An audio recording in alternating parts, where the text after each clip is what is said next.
Sabi nyo, libo-libong pasyente yung natutulungan nitong zero balance billing program nyo dahil nakaka-avail sila ng mga libreng serbisyo sa mga government hospital. But I'd like to know, masusustain ba natin ito? Yes. I don't do anything that I cannot sustain. Alam mo, may isip akong negosyante. It has to be self-sustaining. Otherwise, it doesn't work. So kaya ng budget Ba't natin? mo magagawin? Kasi aasa ang tao, they'll come to depend on a service. And then after 5 years, 10 years, whatever, you'll take it away from them. Diba? What's the point of that? So I never do anything. Of course, believe me, if there's one guy that goes to the numbers in detail, it's me. Tinitignan talaga namin, yes, we can sustain it. We can sustain it. Mahal yun eh. May mga dialysis pa ako nakikita na, sagot ng gobyerno and all that. So, kakayanin natin. Yes, it's expensive. Healthcare is expensive. But what's that money for? It's not to be kept in the bank.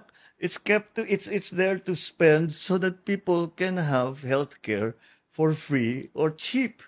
That's the whole point of PhilHealth. Lalo pa kung napupunta sa tama at hindi sa flood control project. That's I was going to get to that. Alam mo, lahat itong aming ginagawa, the subsidy for the 20 pesos per kilo rice, the zero billing program, all of the programs that people have asked me, sustainable ba yan?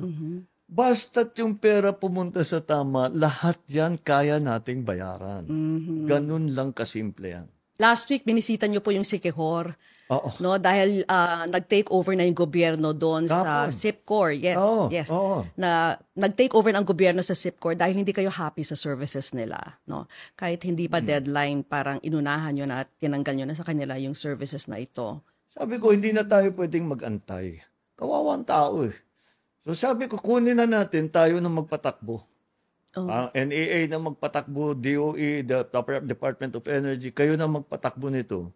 Tapos isama ninyo yung local electrical cooperative. Between all of you, patakbuhin na nyo na yan para may kuryente na. So now, they have, nagdala pa kami ng generator, pati yung tangke ng crudo, kami pang nagdala dahil sira-sira, basta hindi ginagawa. So, now, meron silang excess capacity. I was there yesterday. Maayos naman ang patakbo. Sabi ng SIPCOR, they will resort to legal means? Yung mahalaga sa akin ay magkaroon ng kuryente. So, gagawin ko kung anong kailangan kong gawin para magkaroon ng kuryente. Paano yung mga ibang electric cooperative na medyo poor service din? Dapat ba matakot na rin sila? The electrical cooperatives were created with the consumers as members. Yun ang concept behind that. So that lahat ng kumukuha ng kuryente doon sa electrical cooperative na yan, membro sila. So yun ang trabaho lang ng electrical cooperative ay kumuha ng kuryente sa national grid at i-distribute sa local. Over the years, ang mga linagay sa board ng electrical cooperative, political appointee. Walang alam doon sa patakbo ng electrical cooperative. Kaya nagkaganyan. Same for Every water time you make it political, the competence level drops. I'm sorry. But that's the fact of the matter. But in water services as well, no? I mean, That's we've seen problems there as well. That's another very big problem. Dahil we have these big service providers supposed to be, pero hindi maayos na naman ang patakbo. You have areas that are very close to Manila that do not have water for 12 hours a day. Binanggit nyo kanina na pag pinapasukan ng politiko, medyo nagkakaproblema. May hinanakit ba kayo sa mga Villar? Kasi it so happens lang naalala ko yung Prime Water and SIPCOR, both owned by the Villar family. None of this is personal. You know, they're friends of mine and I respect them. But we have to fix the problem. Ako naman, we have to fix the problem. People have to have electricity. People have to have water. So whatever the reason is, let's fix it. Let's just fix it. Help me fix it. I cannot fix it on my own. You need to help me. Okay. Pag-usapan naman natin si dating PNP Chief Nick Torres. Si Nick. Ano ba talaga yung dahilan kung bakit siya natanggal sa pwesto? Sabi raw, yung mga sabi-sabi, may mga gusto siyang ibalik sa PNP na hindi naman dapat. Hindi ganun. Napakasimple lang. Hindi talaga sila magkasundo ng NAPOLCOM. Talaga sinasabi niya, I don't agree with what they do. Pinapaliwanag, nag-uusap nga kami, sabi ko, kay chain of command yan, that's the civilian authority, hindi mo pwedeng hindian yan. Sabi niya, hindi ko talaga kayang gawin. Sabi ko, i-relieve kita. Sabi niya, what can I do? I think he was also like a good commander. He was protecting his people. So wala namang loss of confidence on your part? He did ang galing na pulis. Pinuri niyo pa sa SONA. Ang galing na pulis. Talaga, so don't worry. Ako, pag kami nakilala ko na marunong na ganyan, it just has to find his niche kung ano ba talaga yung his specialty niya is police work. And so we'll find a way to avail of his talents. So it's not because may gusto siyang ipasok. I think I heard General Medina, he wanted to bring back General Medina to the PNP, whereas dati nang natanggal itong si General Medina dahil sa involvement sa illegal drugs. Walang ganon. There was nothing like that. Okay. Do we have a position in mind already for Nick Torre?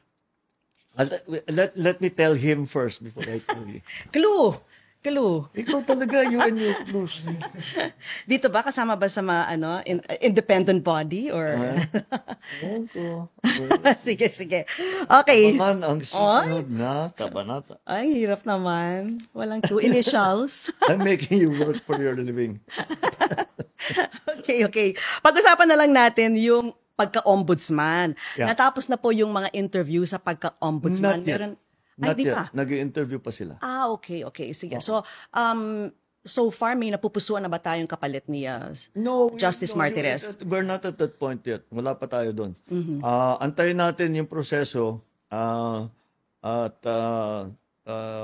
as I said, hindi pa tapos yung mga interview.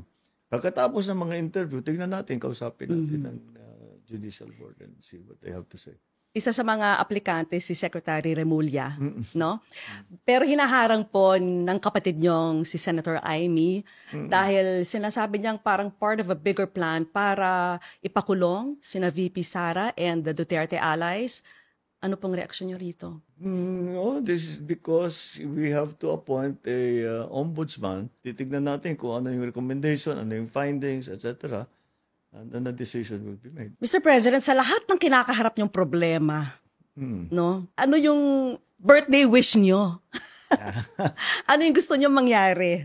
May programa kaming wish ko lang, baka sakaling kaya naming tuparin. Baka ma-afford namin.